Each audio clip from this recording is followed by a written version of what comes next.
दीजिए अपने सपनों को नई उड़ान। क्रिस्टल फाइनेंस में अजीत माखीजानी के साथ लोन सॉल्यूशंस जो कि आप ढूंढ रहे हैं। Business loan, mortgage loan, overdraft end cash credit facility, project loans, housing loans, instant approval, minimum interest rate और हैसल फ्री प्रोसेस के साथ आज ही इंक्वायरी के लिए हमें कॉल कीजिए 9011280000। क्रिस्टल फाइनेंस में अजीत माखीजानी। टाउन दर्शन न्यूज, समाचार ही नहीं विचार भी। महाराष्ट्र के मुख्यमंत्री एकनाथ शिंदे बुधवार के दिन उल्लासनगर पधारे। यहां सेंचुरी ग्राउंड स्थित कार्यक्रम में उन्होंने कई विकास कार्यों का उद्घाटन व लोकार्पण किया।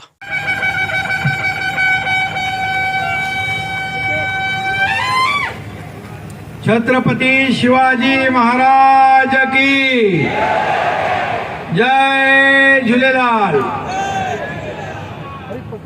म्हणता ना बाबा,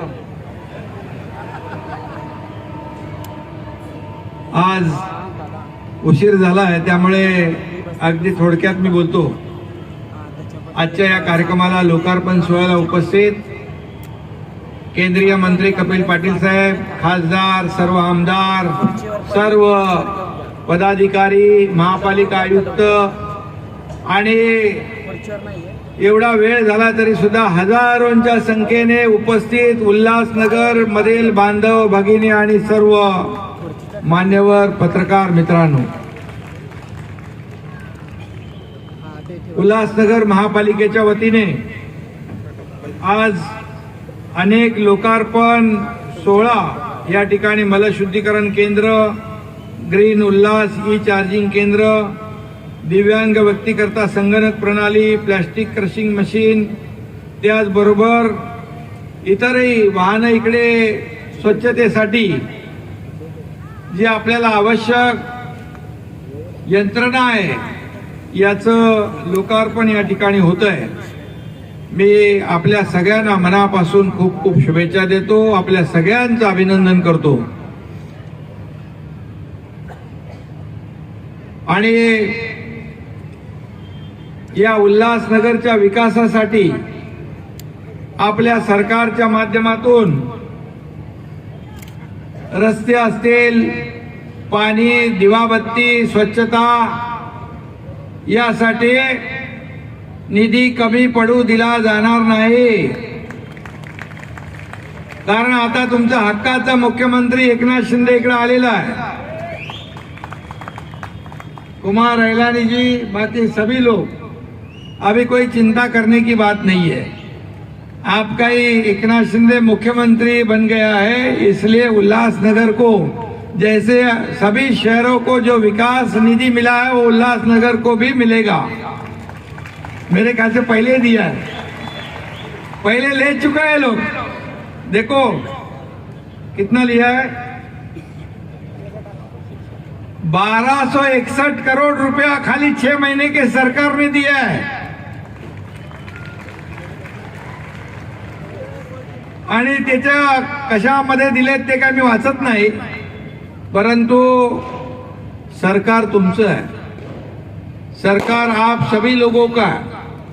आणि म्हणून ज्या ज्या सोयी सुविधा आपल्याला पाहिजे त्या राज्य सरकारच्या माध्यमातून देण्याचं काम आम्ही करू। आज बघितलं येताना उल्हासनगर वासियांचं प्रेम मला पाहायला मिळालं।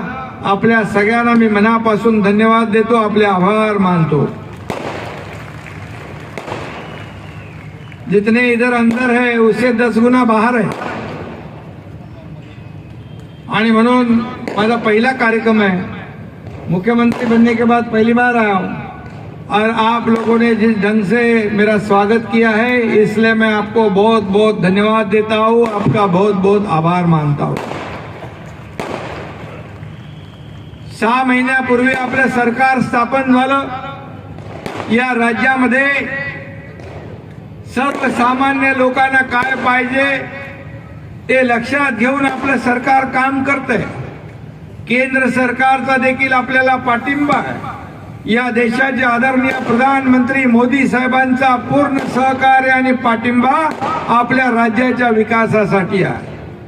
आणि म्हणून हे डबल इंजिनचं सरकार या राज्याचा सर्वांगीण विकास अतिशय वेगाने करते आहे. आणि म्हणून मी आणि उपमुख्यमंत्री देवेंद्र फडणवीस साहेब आणि आमचे सर्व सहकारी या ठिकाणी रात्रंदिवस आम्ही काम करतोय. या राज्याच्या हिताचे निर्णय घेतोय. शेतकरी, कष्टकरी, कामगार, सर्व शहर यासाठी जे जे काय आवश्यक आहे ते देण्याचं काम आम्ही करतोय. आणि म्हणून तुम्ही सर्वजण उल्हासनगर वासीय नेहमी शिवसेना भाजपा युतीच्या मागे उभे राहिलेले आहेत. आणि म्हणून तुम्ही खासदार डॉक्टर श्रीकांत शिंदेला बहुमताने विजयी केलं त्याबद्दल देखील आपल्याला धन्यवाद देतो. इथे आपले कुमार अहिलानी आहेत, आमचे गणपत गायकवाड आहेत, बालाजी किनीकर, पण तुमचाही काही वाढ लागतो ना इकडे, त्यांचाही उल्हासनगर मध्ये 4 नंबर 5 नंबर असे सगळे लोकप्रतिनिधी, खासदार, आमदार निवडून देण्याचं काम आपण केलेलं आहे. आता एक नवीन आमदार निवडून दिला तुम्ही, कोकण शिक्षक मतदारसंघाचा ज्ञानेश्वर म्हात्रे. आणि म्हणून हमेशा आप लोगों ने सहयोग किया है. शिवसेना भाजपा युति की सरकार 2019 में इस राज्य में उसका गठन होना चाहिए था, लेकिन दुर्भाग्यवश वो नहीं हुआ. लेकिन उसको हमने बराबर 6 महीने पहले सुधार दिया और इस राज्य में शिवसेना भाजपा युति का सरकार लाया. और ये मनोन आप लोग खुश है ना इस सरकार से, इसलिए तो इतने बड़े पैमाने पे आप लोग आए. रोड पे भी उतने ही है. और इसलिए हमारी जिम्मेदारी है कि आपको सुविधा देना, आपके जीवन में आमूलाग्र बदल लाना, आपके जीवन में सुख समाधान लाना, ये जिम्मेदारी सरकार की है, शासन की है. हम पूरे ईमानदारी से, वफादारी से वो निभाएंगे. ये मेरा शब्द है, ये मेरा वादा है.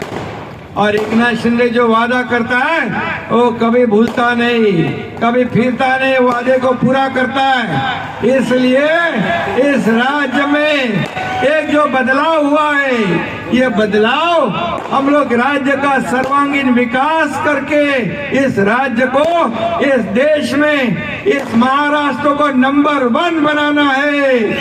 ये हमारी, और इसलिए उसमें उल्लासनगर का भी विकास चाहिए. जैसे थाना हुआ, कल्याण हुआ, अभी उल्लासनगर को भी पूरी तरह सर्वांगीण विकास करना ये भी हमारी जिम्मेदारी है. और इसलिए मैं कहूंगा कि सबसे बड़ा आपका जटिल जो प्रश्न है, जो गंभीर प्रश्न है, धोखादायक बिल्डिंग में रहने वाले लाखों लोग उल्लासनगर में रहते हैं. आणि म्हणून तुम्हाला जो दंड, पेनल्टी, ये सब कम करने का निर्णय सरकार ने लिया है. आणि म्हणून कुमार जी, अभी ये धोखादायक इमारत का पुनर्विकास अभी सरकार आपकी है. ये जल्द से जल्द शुरू हो जाएगा, इसमें कोई चिंता की बात नहीं है, ये विश्वास रखो. अनधिकृत बिल्डिंग, धोकादायक बिल्डिंग ज्या ज्या इमारती या उल्हासनगर मध्ये आहेत, त्याचा पुनर्विकासामध्ये येणाऱ्या सगळ्या अडचणी, सगळे अडथळे दूर करू.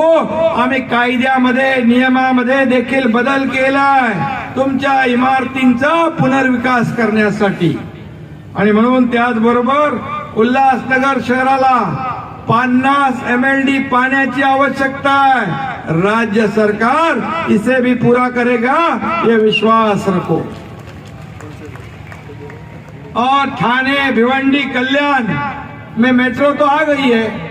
ये सब लोग बोलते हैं उल्लासनगर में क्या प्रॉब्लम है.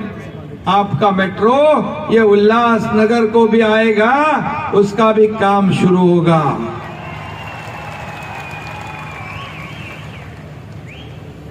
उल्हासनगर शहर तर जे धोकादायक इमारतींचा पुनर्विकास करायचा आहे, त्यासाठी ट्रान्झिट कॅम्पची आवश्यकता आहे. MMRD ला आम्ही निर्देश दिलेले आहेत कि ट्रांजिट काम आप बनाओ, हमारे लोग यहीं पर रहेंगे, फिर अपने घर में वापस चले जाएंगे, उनको बाहर दूर जाने की जरूरत नहीं पड़नी चाहिए. इसका भी इंतजाम हम लोग कर रहे हैं. कल्याण अंबरनाथ स्टेट हाईवे नया फ्लाईओवर किधर बनाने का अभी किधर बनाने को बोलते हैं. देखो ये तो जरूरी है, बनाना ही पड़ेगा. ट्रैफिक कम करना है तो फ्लाईओवर बनाएंगे. तो इसमें भी जो पैसे लगेंगे ये राज्य सरकार के माध्यम से दिए जाएंगे, ये भी मैं कहने आया हूँ. मारल वरप कांबा ये ग्रामीण क्षेत्र है, उसको भी डेवलप करना है. निश्चित रूप से उसे भी हम लोग करेंगे. और बाकी तो वालदुनी नदी है, उल्हासनगर स्टेशनचा सॅटिस परिसर है, ते आपल्याला करायचं है. बाकी बहुत हो गया इतना. अब ये सब पैसे उल्लासनगर ये लोग लेना चाहते हैं. देखो पहले इधर 1260 करोड़ रुपए दिया है, जो भी ठीक है, ये तो विकास के लिए चाहिए, ये हमारी जिम्मेदारी है. आखिर यहाँ भी हजारों लाखों लोग रहते हैं. ये उल्लासनगर एक ऐतिहासिक शहर है, एक ऐतिहासिक शहर हे उल्हासनगर आहे. त्याचा पण सुनियोजित विकास झाला पाहिजे. रस्ते मोठे झाले पाहिजे, सिमेंट कॉन्क्रीटचे रस्ते झाले पाहिजे, प्यायला पाणी पाहिजे, दिवाबत्ती पाहिजे, गार्डन पाहिजे. या मूलभूत सोयी सुविधा देण्याचं काम हे नक्की आपली महापालिका आणि राज्य सरकार दोन्हीच्या माध्यमातून करता येईल. हॉस्पिटलचं तुमच्याकडे चालू आहे ना काम? हॉस्पिटल का काम हो गया है. 200 बेड का हॉस्पिटल है, जल्दी शुरू कर दो. हाँ बिल्कुल, हम लोग आते हैं, आप तैयारी करो जल्दी. हाँ? सिंधी भवन भी पूर्ण हो गया है, अभी उसका भी उद्घाटन करने का है. कामगार हॉस्पिटलचं पण 100 बेडचं काम चालू आहे, ते देखील लवकर पूर्ण होईल. उल्हासनगर वासियांना चांगल्या आरोग्य सुविधा देण्याचं काम देखील आपलं आहे. आणि म्हणून यामध्ये बाकी बोट क्लब वगैरह ये गार्डन बिटन तो होते रहेगा, वो छोटा छोटा बात है. अभी एकनाथ शिंदे आपके साथ है तो ये छोटा छोटा बात है, टेंशन मत लो. क्योंकि मेरा इस शहर से बहुत लगाव है. मैं जानता हूं जब पहली बार श्रीकांत कैंडिडेट था, पहली बार तो मैं उल्लासनगर में जब प्रचार में आया था, आप सब लोगों ने एक परिवार के जैसा प्यार मुझे और श्रीकांत को दिया है, मैं कभी भूलने वाला नहीं है. और रिकॉर्ड ब्रेक लीड चुनाव में आपने दिया, ये भी मैं जानता हूं.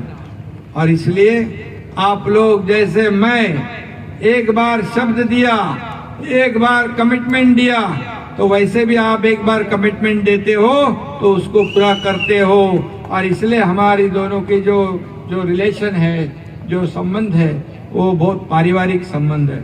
आज या ठिकाणी मोठ्या प्रमाणामध्ये आज लोकार्पण जे आहे हे माननीय मुख्यमंत्र्यांच्या हस्ते आपण या ठिकाणी करतोय. आज या साईडला आपण जर पाहिलं आपल्या राईट साईडला तर मोठ्या प्रमाणामध्ये 100 पेक्षा जास्त वाहनं जी आहेत ही आपल्या स्वच्छ भारत अभियानाअंतर्गत ही वाहनांचा आज लोकार्पण ज्यामुळे येणाऱ्या काळामध्ये हे उल्हासनगर शहर जे आहे हे स्वच्छ आणि सुंदर दिसेल. त्याचबरोबर मल शुद्धीकरण केंद्र असेल, ग्रीन उल्हास ई चार्जिंग केंद्र, दिव्यांग व्यक्तींकरिता संगणक प्रणाली आणि प्लास्टिक क्रशिंग मशीन असे मोठे मोठे प्रकल्प जे आहेत त्याचं आज उद्घाटन माननीय मुख्यमंत्री एकनाथ शिंदे साहेबांच्या या ठिकाणी होत आहे. मी या निमित्ताने आपल्या सगळ्यांचं, या उल्हासनगर वासियांचं मनपूर्वक अभिनंदन व्यक्त करतो. आज इथे येण्याच्या अगोदर भरपूर असे कार्यक्रम जे आहेत ते कल्याण ईस्ट, कल्याण वेस्ट, भगवा तलाव आणि आता उल्हासनगर मोठ्या प्रमाणामध्ये निधी देण्याचं काम जे आहे ते माननीय मुख्यमंत्री महोदयांनी या ठिकाणी केलेलं आहे. मी फक्त इकडे तुमचा थोडा वेळ 2च मिनिटं घेईन. काही मागणी जी आहे ती आम्ही मुख्यमंत्री महोदयांकडे केलेला आहे. रस्त्यांसाठी महाराष्ट्र सुवर्ण जयंती नगरोत्थान अभियानाअंतर्गत 250 कोटी, उल्हासनगरातील शहरात रस्ते काँक्रिटीकरण व नाली बांधकाम 250 कोटी, त्याचबरोबर जिल्हा वार्षिक योजनेअंतर्गत उल्हासनगर महापालिका क्षेत्रात विविध कामांना मंजुरी म्हणजे 200 कोटी आणि संक्रमण शिबिर जे आहे आमच्या सारख्या ज्या बिल्डिंग्स पडत असतात त्याच्यासाठी 20 कोटी रुपये आपण एनडीआरएफ मधून आम्हाला द्याव्यात. आणि त्याचबरोबर मी मुख्यमंत्री महोदयांचा खूप खूप धन्यवाद व्यक्त करतो की मुख्यमंत्री झाल्यानंतर पहिल्यांदाच उल्हासनगरच्या दौऱ्यावरती ते आलेले आहेत आणि मोठ्या प्रमाणामध्ये जनसागर जो आहे त्यांचं स्वागत जे आहे हे पूर्ण कल्याण ईस्ट पासून ते इथपर्यंत पूर्ण रस्त्यावरती लोकच लोक या ठिकाणी होती. या ठिकाणी धोकादायक इमारतीचा सगळ्यात मोठा प्रश्न आहे तो देखील माननीय मुख्यमंत्री महोदयांनी आज मार्गी लावलेला आहे. त्याचा GR जो आहे हा लवकरात लवकर निघून त्याच्यामध्ये थोड्याफार काय त्रुटी आहेत त्या त्रुटी ज्या आहेत दुरुस्त करून या सगळ्या लोकांसाठी जे आहे आपलं पूर्ण उल्हासनगर हे उल्हासनगरमध्ये हक्काचं घर ही पॉलिसी आल्यानंतर जी आहे ती आपण घेणार आहोत. हक्काचं घर आपल्याला मिळणार आहे. मी त्यासाठी मुख्यमंत्री महोदयांचेही खूप खूप धन्यवाद व्यक्त करतो. कचऱ्याचा जटिल प्रश्न होता तो देखील आपण सोडवला. अंबरनाथ, बदलापूर, उल्हासनगर असे तिन्ही शहरं मिळून एक कचरा प्रकल्प जो आहे आपण सॉलिड वेस्ट मॅनेजमेंटचा अंबरनाथ मध्ये त्या ठिकाणी करतोय. त्याच्यासाठी देखील मुख्यमंत्री महोदयांचा धन्यवाद व्यक्त करतो की पूर्णच्या पूर्ण पैसे जे आहेत हे राज्य सरकारने आपल्याला दिलेले आहेत. आणि त्याचबरोबर इथे मोठ्या प्रमाणामध्ये सिंधी बांधव देखील राहतात. या सिंधी बांधवांची एक ट्रेन जी आहे ती LTT हरिद्वार ही बंद झाली होती. आपल्याला सगळ्यांना मी या ठिकाणी खुशखबर घेऊन आलोय. ती ट्रेन जी आहे ती 20 तारखेला परत सुरू झालेली आहे. तर सगळ्यांचा खूप खूप या ठिकाणी धन्यवाद व्यक्त करतो. जय बालाजी पैकेज टूर्स लाए हैं अमरनाथ की यात्रा, साथ ही साथ वैष्णो देवी यात्रा 1 जुलाई से 11 जुलाई तक केवल 14,000 रुपए में, जिसमें रहने के लिए रूम्स, अमरनाथ यात्रा के लिए टेंट और पूरी यात्रा Jammu to Jammu mini bus 27 seater से की जाएगी. और तो और मेडिकल रजिस्ट्रेशन का भी खर्चा जय बालाजी पैकेज टूर्स ही करेंगे. तो हो जाइए तैयार बाबा बर्फानी और माँ वैष्णो देवी के दर्शन के लिए. हर हर महादेव, जय माता दी.